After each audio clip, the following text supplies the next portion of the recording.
each of these monsters have had various behind-the-scenes adjustments to make them more resilient, such as increased health, resistance to wounding, and tweaks to multiplayer scaling. Yes, guys, fights are getting even harder. Everybody, we need your energy because it's about to be an insane week. We got way more level 8 monsters coming, regular updates, and jam-packed content, as well as some big buffs and some small nerfs, with an overall amazing message in regards to how balancing will be for Monster Hunter Wilds and will be intended going forward.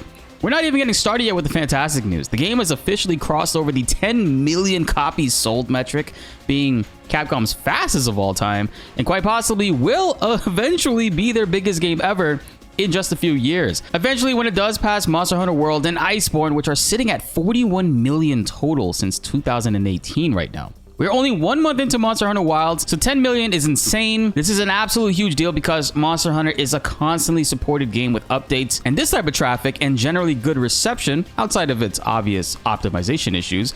We could be seeing the game receive content for quite a significant long amount of time, and not just that, high quality content too. And all of this has me beyond excited. Subscribe, hit that notification bell, help raise that 30% even higher because we got a lot of good stuff to talk about and you're gonna love every second of it. So Capcom put out this director's letter officially made today. It's gonna be talking about the future updates, challenging monsters, quality of life changes, and balance changes, as well as improving game stability, plus more. There is a lot in this, so let's jump right into it. It's a message from the director. The hunt is on. Thank you for playing Monster Hunter Wilds. As announced today, it sold over 10 million copies globally, which is again insane numbers to see. I mean, over the last 3 years, we've been seeing games constantly outside of Elden Ring hit that 3 or 4 million mark. 10 million in a month. You guys know how crazy that is. They want to reiterate too that the development team has been reading our feedback and are encouraged by it. They're also using the comments and feedback they received to help them plan out future actions, which seemingly has worked. We made a couple of videos last week talking about we want layered weapons, and they gave layered weapons a little bit of a mention in this one. Nothing too crazy, but they did announce that layered weapons are eventually coming. Title update 1 is actually dropping this Friday. It's going to be happening Thursday night around 11 p.m. Eastern time is when it officially goes live. It's about 8 p.m.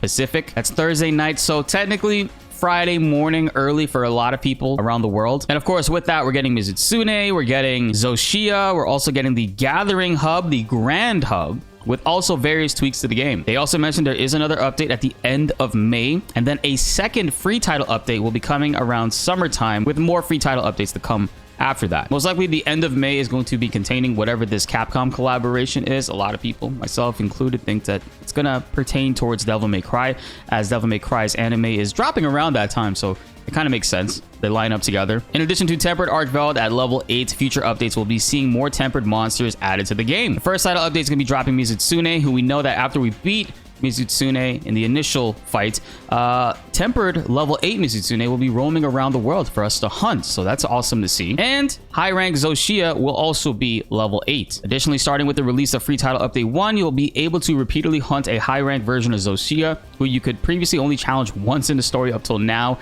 And for an even more of a challenge, arch tempered monsters will be making an appearance. These are even stronger versions of tempered monsters.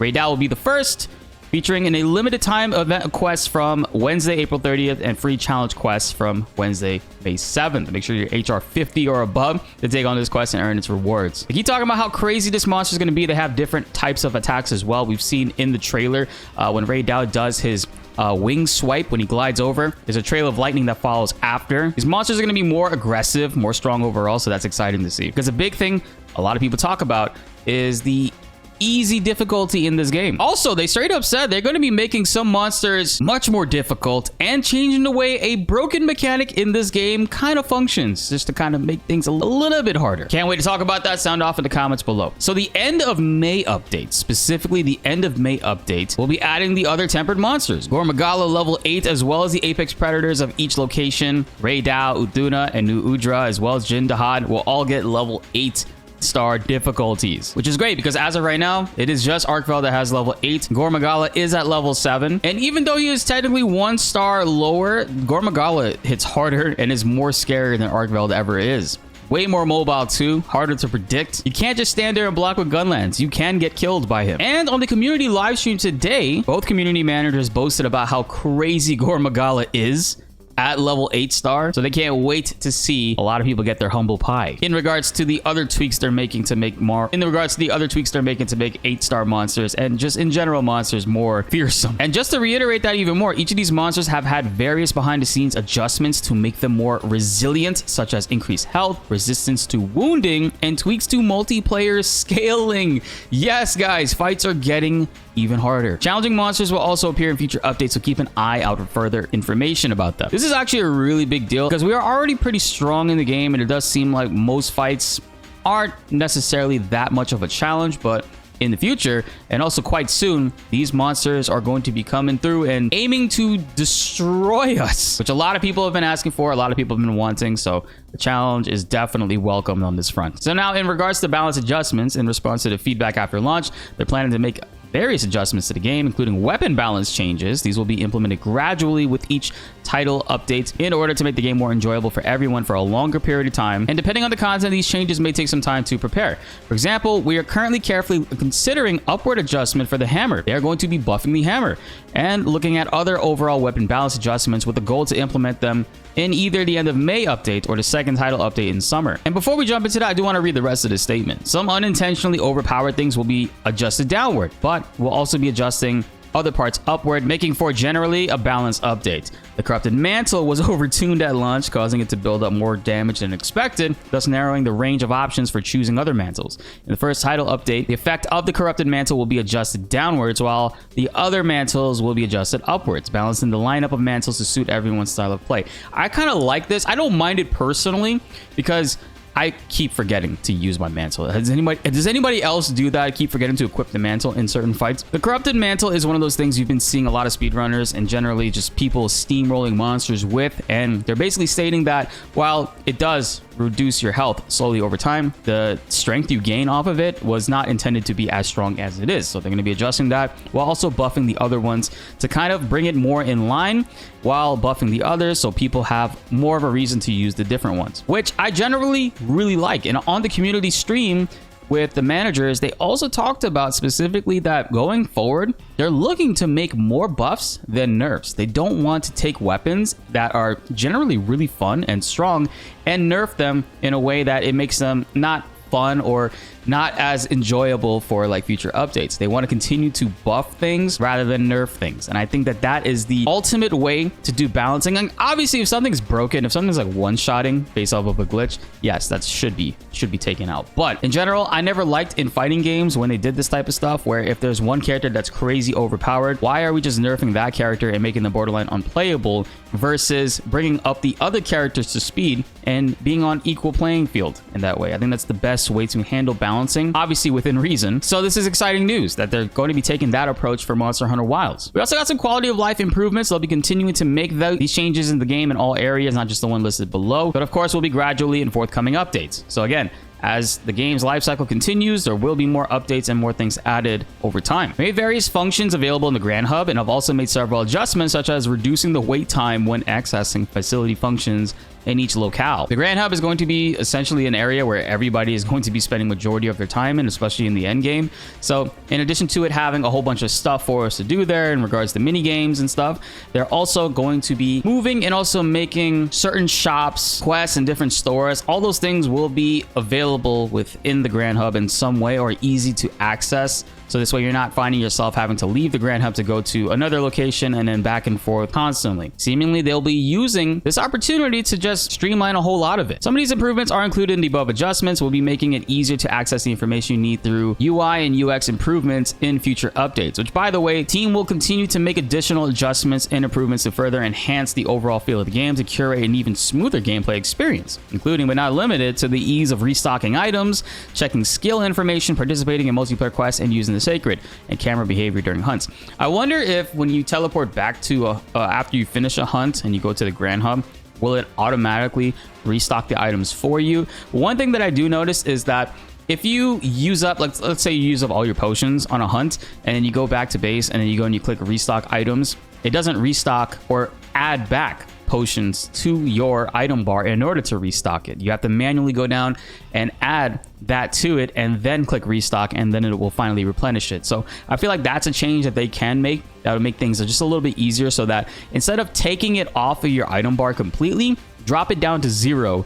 So this way we can always just add it with the restock option. Whether they'll do that automatically, I don't know, but it seems like the wording kind of tiptoes around that. Camera behavior during hunts, my only thing I find, which is kind of weird, is sometimes I find myself with gunlands when I'm aiming a wyvern blast in focus mode, sometimes the camera will just keep shooting itself all the way up, and it's kind of frustrating. That wasn't an issue on PlayStation 5, but it has been a significant issue on PC, I noticed. So if they were able to adjust some things like that regarding to the camera, I think that's a good change overall. And finally, we got some performance and graphical adjustment updates. The team is continuing to identify stability issues and making improvements where possible, especially on the Steam version. There'll be ongoing processes for this where we'll aim to take continual steps in this area to respond to critical issues. Improvements coming very soon include a reduction in VRAM usage and an upgrade to the direct storage version of the Steam version and Title Update 1.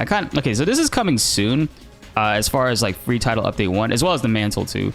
Some of the other stuff is coming later, as they talked about in May. But this is kind of silly that the direct storage version took them this long to do, when we've already made countless videos on how you can go right now and update this yourself. I've linked that below in the channel. I've also talked about it in the past, but seemingly the game will be updated to include these from the jump, which is something that Final Fantasy VII Rebirth saw themselves having to do. I don't know why this is continuing to be an issue for developers for these big AAA release games, but here we are. The VRAM usage dropdown is pretty significant too, because even though I have a 24 gigabyte card, I have a 3090 RTX series card, for some reason my VRAM usage isn't even that high and it still runs like butt. Overall, the game does need some more changes in this, but I'm glad that there are some steps that will be taken going forward. And as far as this week, the game will at least be more stable for those of you who haven't done direct storage update yourself. And of course, in the future, more updates and patches will be coming. Game cycle balance adjustment. In addition, we also plan to take a wider look at overall gameplay flow, which encompasses a range of things such as the in-game economy,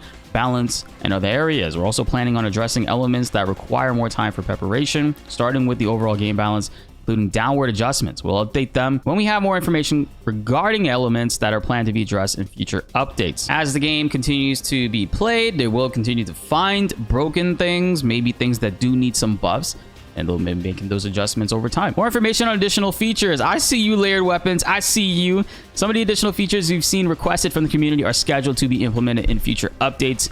We just announced in the Wild Showcase that we plan to implement a list where you can see a preview of each endemic life you captured in the update coming at the end of May. In addition, layered weapons will be coming in a future update. As more information on layered weapons becomes available, we'll be sure to share it with you. So this is like kind of like we already knew this was coming. In previous games, they did it at a later date. It wasn't available at launch. This is them saying that it's not coming with this update. It's not coming with the next update, and probably maybe might come with the third update following going forward, or who knows, an expansion later on down the line. Ultimately, layered weapons is on the table and will be coming to the game, but we already made a video. I'll pin it down below as well. If you're playing on PC, you can actually install a script mod, which is very easy to install, and you can layer whatever weapon it is you want. You can equip whatever it is you want on your character and use it however you want. Again, I'll be linking that down below if you want to go ahead and take a look at that. We will continue to add new elements and content to make Monster Hunter Wilds even more enjoyable for all hunters through our free content updates, while at the same time making further improvements and adjustments to the game. We'll do our best to ensure that you'll enjoy the collaboration with another Capcom title in the update at the end of May, as well as additional features and future updates. So we hope you enjoy it.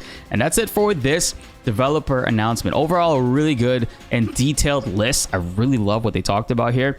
Another thing that's pretty exciting is this week we do have the Nintendo Switch 2 that will be revealed on Wednesday? No, it's going to be on Wednesday. I don't know if Monster Hunter Wilds will be making its way to that platform. I kind of hope that the Switch 2 is powerful enough to at least render the game at 1080p and then upscale to 1440, because that would be a huge deal. The Nintendo Switch is the type of platform that if you get your game on there, you are selling copies. There's a lot of people that own Switches, and there's a lot of developers that are really going to be taking advantage of this opportunity to further enhance their revenue and the reach of the game. And I, for one, am very excited to see if this week we'll find out more information on that, because that could be a really big deal as well, not just for Capcom, but for gaming as a whole. We saw Mortal Kombat 11 back in 2019. When that released, the sales were okay, but once it finally made its way over to Nintendo Switch, that shit was astronomical. Overall, guys, this is very exciting and fantastic news. I can't wait to see what these changes are going to be like for these monsters. That'll be a little bit more difficult, and the way that the wounds are officially going to be working on them. Because the way wounds work in this game currently, we can create a bunch of them and then stagger enemies by using, in a group setting, ones at different times. Like I will use one, and when that animation is done, if it didn't knock the monster down, then another person will queue it up and vice versa. Just keep on tacking on wounds and taking your time with popping them, not really rushing it out. So going forward, seeing that the level 8s that will be coming into the game will be getting those tweaks and adjustments to be more difficult, I love that stuff. So again, that's really exciting. Overall, good news. This is going to be a busy week between this update dropping late Thursday night, Friday morning, with a ton of content to really access and consume. And then on top of that, the Nintendo Switch 2, which is going to be revealed on Wednesday. We got a lot of stuff to talk about, guys, but I'm curious to hear what you all think in the comments below. If you love this update, if you're super excited about what we talked about in here, I want to hear what you think. Comment down below. Let's get a discussion going. Be sure to like the video if you enjoyed, and subscribe if you are new. More Monster Hunter Wilds videos are on the way, and you don't want to miss them. My name is BltzZ, and thanks for watching.